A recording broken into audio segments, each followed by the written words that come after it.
معقول ده؟ معقول ان الفطيرة ب120 جنيه؟ رحت اسأل على واحدة كده بتبيع فطير، بتقولي الفطيرة يا حبيبتي اللي هي الكبيرة ب120 جنيه، الفطيرة المتوسطة ب100 جنيه.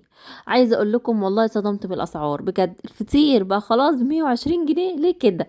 المهم عملناها في البيت تحفة جدا، من كيلو دي هتعملي فطيرتين كمان كبار زي ما انتوا شايفين، والله العظيم تحفة جدا جدا ومورقين. لا وبجد بعملهم تحفة وسهلين قوي قوي قوي حتى للمبتدئين. بصوا بقى، اضغطوا لايك على الفيديو واعملوا اشتراك في القناه، وكمان اعملوا تعليقات قولوا انتوا بتتابعوني من انهي بلد. ماشي، هي ياسين بيقول لكم حطوا لايك، ما تنسوش اللايك اهم حاجه. هنا جبت كيلو دقيق لجميع الاغراض، لازم يكون دقيق نضيف. المهم نزلت ثلاث معالق من السكر ورشه ملح. ده الملح ده سنة عن النبي عليه الصلاه والسلام. تمام، صلوا بقى على النبي في التعليقات كده. وتعالوا نبدأ بقى. بصوا بقى، بتقلبوا كل الكلام ده كله في الدقيق، وبعد كده بتجيبوا ميه دافيه مش سخنه، ميه دافيه. انا كنت مدفيه ميه كده في الكتل، وهبتدي ان انا اعجن. الدقيق عامه هو اللي بيحكم يعني انه هياخد ميه قد ايه. تمام، لان كل دقيق مختلفه عن التاني. تمام، بتحط ميه لحد ما العجينه بتاعتك يعني ايه تكون لينه كده في ايدك. تقعدي بقى تعجني بقى. اهم حاجه في الفطير العجن الكتير، لازم تعجني بقى وتخدمي كده العجينه بتاعتك. تمام، 10 دقايق لو انت عندك عجان. تمام جدا جدا، حطيها برضه هتقعد 10 دقايق او 5 دقايق كده متواصلين، بس طبعا بتزودي ميه شويه بشويه. تمام. ياسين هنا كان قاعد يلعب جنبي بصراحه، بس بقى يعني قلت له استنى بقى لغايه لما اعجن العجينه عشان اديك حته عجينه صغيره، هو بيحب كده. المهم قعدت اعجن بقى زي ما انتم شايفين، وهبتدي ان انا الم العجينه. احس ان العجينه بتاعتي لمت كده، هم ايه، حاطه معلقتين زيت. تمام. هو هنا بيقول لكم حطوا لايك، حطيت معلقتين زيت كده، وهبتدي ان انا اعجن بقى. مش هحتاج ميه تاني ومش هحتاج اي حاجه تاني، هبتدي ان انا ايه اعجن كده. حطي بقى كل همك في العجينه. بصي بقى، اي حاجه مزعلاكي واي حاجه مضايقاكي حطها كده في العجينه، ما يهمكيش. بصي بقى كده قعدت يعني اعجن 5 دقايق متواصلين لحد ما لحد ما العجينه بتاعتي بقت لينه خالص خالص خالص. هبتدي بقى ان انا اسيبها ترتاح نص ساعه. تمام، نص ساعه لساعه براحتك. انتي اهم حاجه في الفطير انك انتي تريحيه كتير قوي. حتى كمان بعد ما تكوريه وكده هتريحيه تاني. ماشي، وبعد ما تفرديه هتريحيه تالت. اهم حاجه في الفطير كده. تمام. انا هبتدي ان انا اعمل كورتين كبار، وهبتدي ان انا اعمل يعني 18 او 19 كرة صغيره. تمام. الكورتين الكبار دول هيبقوا دول اللي هيمسكوا الفطيره، طبعا دول الفطيره. ماشي. اما الكور الصغيره دي هتبقى ايه، علشان ايه يعني اعمل رقات والكلام ده. ماشي، اهم حاجه بتقسمي الفطيره كده، بتقسمي الكيلو كده. هتعملي زياده عن بقى عن الكيلو. يعني ايه هتظبطي بقى. انت هتعملي مثلا كام فطيره؟ لو هتعملي 4 هتبقى هتعملي 4 كور كبار والباقي صغيرين. ماشي. انا عملت كده كورتين كبار والباقي صغيرين زي ما انتم شايفين. مقاس واحد، لازم أن يكونوا كلهم مقاس واحد. ماشي، مش حته صغيره وحته كبيره، لا، كلهم مقاس واحد زي ما انتم شايفين كده. عملت كورتين والباقي صغيرين زي ما انتم شايفين. هبتدي بقى ان انا ايه اريحهم شويه نص ساعه ولا حاجه. اهم حاجه انك غطيته كده عشان ايه العجينه بتاعتي ما تشققش من على الوش كده. بعد ربع ساعه او نص ساعه بقى بتجيبي بقى هنا انا هنا عامله سمنه بلدي. ماشي، سمنه بلدي على زبده صفرة. ماشي، سمنه بلدي على زبده صفرة. ماشي، وبفرد كده زي ما انتم شايفين، بحط شويه سمنه او زبده. اللي هي الطبق اللي انا معايا ده كنت حاطه فيه خليط بين السمنه الزبده الصفرة وكمان السمنه البلدي اللي انا كنت مسيحاها معاكم. ماشي.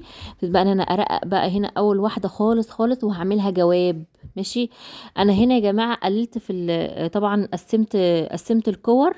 انا كنت عاملاها لفطرتين. ماشي، ديت الفطيره اللي انا هعملها. الفطيره التانية انا بصراحه قلت ان احنا مش هناكل فطيرتين، احنا هناكل فطيره واحده. فسبت التانية حطيتها طبعا في كيس وكده، وحطيتها في علبه في الفريزر. لما عاوز بقى ان انا اكل فطير وكده اطلعها على طول جاهزه تفك من التلج. وهبتدي ان انا ايه اعملها على طول.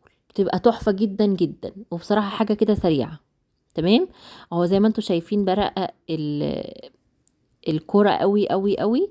وكمان بحط بقى الجواب اللي انا كنت شايلاه على جنب بحطه جواها، وبقفل كمان جواب عليها. تمام، زي الظرف كده. الصراحة ان دي احلى واسهل طريقه تعملي بيها الفطير، وبتبقى مورقه جدا. الفطيره بتبقى جوه كده رقات حلوه قوي قوي، بتبقى تحفه. وكمان يعني حلوه، يعني عن اللي انا افرد بقى الكوره كلها في حته واحده، واقوم ايه. لا يعني في ناس يعني الفطاطريه او بتاعه الفطير عامه ما بتعملش الحركه دي، او ما بتعملش الكلام ده. بتقوم جايبه الكوره على طول على بعضها، وتقوم فردها في الطبليه كلها كده، وتقوم ايه. طبعا طبعا انت لسه مبتدئه، مش هتعرفي تتحكمي بقى في الكلام ده كله. فدي اسهل طريقه تعملي بيها الجواب، زي ما انتوا شايفين كده. هركن دي على جنب، هعمل كوره تانية وهبتدي احط بقى الجواب ده فيها جواها، وهقفل عليها ظرف تاني وهركنها على جنب، وهكذا. اهو زي ما انتوا شايفين، هبتدي اقفل عليها كده. اهم حاجه انك انت ترقيها كويس جدا جدا، تكوني شايفه كده الطبليه من تحت. عادي لو اتقطعت منك عادي جدا جدا، ما فيهاش اي مشكله خالص. تمام. اهو هبتدي ان انا ايه، هعمل بقى خلاص. عملت الكور كلها دي، الكوره الكبيره جبت كده حبه سمنه، وابتديت بقى ان انا ايه، عايزه ارققها على قد ما تقدري. وحاولي انها ما تتقطعش معاكي، دي بالذات ما تتقطعش معاكي، ماشي. رققي زي ما انتي بصي، يعني عايزه اقولك تبقى رقيقه خالص. اهو عملت، بصوا يعني اللي اتقطعت، الحته اللي اتقطعت دي انا هشيلها اصلا. انا هشيل الحاجات، هشيل الطروف كلها لانها تبقى تخينه شويه الطروف كلها. هتشوفوا دلوقتي هعمل ايه. بصوا هجيب بقى الجانب بقى اللي هي الرقيقه خالص، واقوم ايه، اهوم كده قافله على الفطير، وهقوم شايله بقى ايه الحروف دي كلها.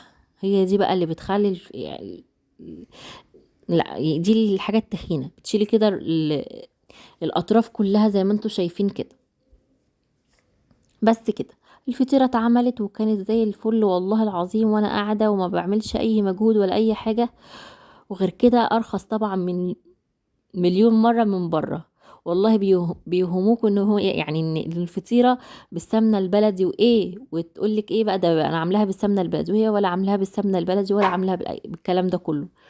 فمحدش يوهمك ان هو بيعمل بالسمنه البلدي، ومحدش يوهمك ان هو يعني انتوا فاهمين. انت بتبقي خادمه الفطير اكتر في البيت، بصراحه بيبقى تحفه. بصوا بقى انا هبتدي ان انا سبتها حوالي نص ساعه بعد ما قفلتها ظروف كده، عشان تعرف تفرد معايا زي بالطريقه اللي انتوا شايفينها دي. مش هتفرد معاكم بالطريقه دي الا لما تسيبوها ترتاح شويه، ماشي. انا عبال بقى غسلت المواعين وغيرت هدومي وظبطت الدنيا كده، وايه قمت فردها زي ما انتوا شايفين. جبت حبه سمنه على الوش كده، قمت ايه، عندك بقى قشطه في المرحله دي حطي، عندك قشطه حطي، ماشي. انا ما عنديش قشطه بصراحه، انا عندي سمنه بلدي، وحطيت كده على الوش كده سمنه بلدي. وقمت ايه، مسخنه الفرن قبلها بشويه، ماشي. لازم يسخن الفرن قبلها ب10 دقايق ولا حاجه، عشان الفطير بيستوي على نار عاليه جدا، اعلى نار عندك. تمام. انا كنت مشغله بصراحه الاتنين من فوق ومن تحت على اعلى درجه. هو زي ما انتوا شايفين ابتدى ان هو يحمر ويقب كده، يبقى كده الفطير معاكي ناجح 100%. بصوا بقى خلاص هي خرجت هنا المرحله دي. بصوا تحفه، شايفين بقى آه، ظهر الفطيره عامل ازاي؟ والله العظيم تحفه جدا جدا. الفطيره كده مليانه كده، وبصوا تحفه والله العظيم. انا بحب قوي الفطير المليان، او بحب قوي الفطير اللي هو بيبقى فيه ايه رقات ده، تحفه. هنا بقى حضرت بقى جبنه حادقه، وطبعا جبنه بطحينه، ماشي، جبنه حادقه بطحينه بطماطم وكده. وحطيت بقى عسل، براحتك اللي انت عايزاه بقى. بس بصراحة الفطير تحفة. بصوا بقى الفطير ازاي عامل مقرمش ورقات من جوه وحاجة كده واو بجد. بس هو ساخن شوية، ساخن جدا. اهو زي ما انتوا شايفين بقطع لكم كده الفطير، يا لهوي فظيع. ولا تقولك 120 ولا تقولك 100، بجد هتعملي حاجة في البيت نضيفة جدا جدا. وانا عملت فطيرتين من كيلو دقيق وحبة سمنة بس.